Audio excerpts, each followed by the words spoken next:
Hello, everybody. My name is Arturo, and Gabe, the street preacher.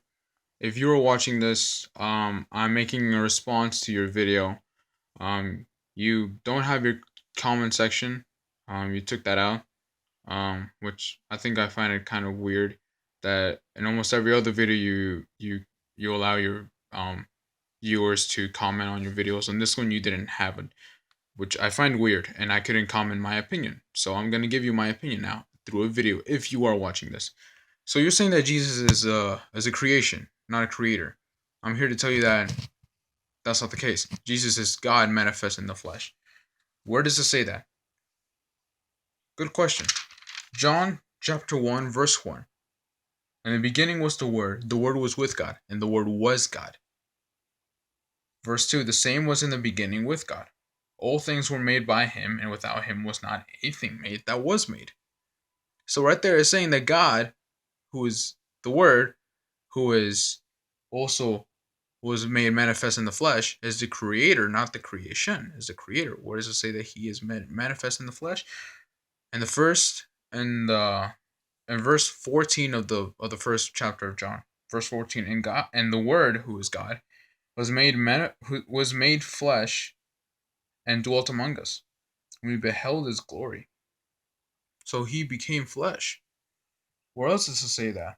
And First Timothy chapter 3, verse 16, and without controversy, great is the mystery of godliness. God was manifest in the flesh, justified in the spirit, seen by angels, preached unto the Gentiles, believed into the world, and received up glory. Jesus is God, manifest in the flesh. Emmanuel, which means God with us. Jesus, Yeshua, which means Jehovah Salva. And what does that say? What does that mean? The Lord saves. So, in John 8:58, when Jesus claims to be ego eimi, which means I am in Greek. And who is the I am? God. Exodus chapter 3, verse 14. I am that I am. That's what God said unto Moses. Isaiah chapter 44, verse 6, I believe, that he says that he is the beginning and he is the last. Uh, Jesus also says that in the book of Revelation, at least 4 or 5 times. I want to say maybe at least four. I want to say at least 3 times.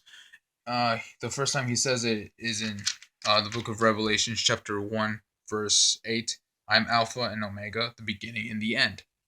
Someone open the door. The beginning and the end.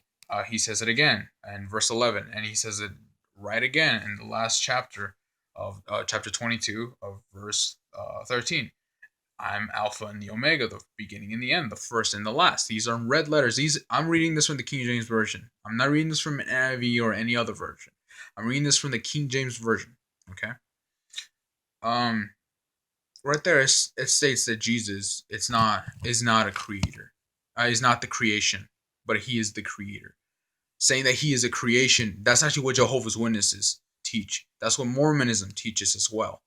That Brigham Young, who's one of the leaders of the Mormon doctrine of the Mormon Church, he says that Jesus had just a natural birth, just like any other child, just like any other baby. That he had a mother and a father, a biological father and a biological mother. Did he have a biological mother? Yes. Did he have a biological father? No, he did not. Brigham Young teaches that God and Mary had sex. Then, therefore, Mary could no longer be the Virgin Mary, as we all know, right? So, that's just a couple of Bible verses that I can give you. Um, Jesus is God manifest in the flesh. The Bible clearly teaches that, and just in case you, right there, King James Bible. So, Brother Gabe, if you're watching this, um, hit me up in the comments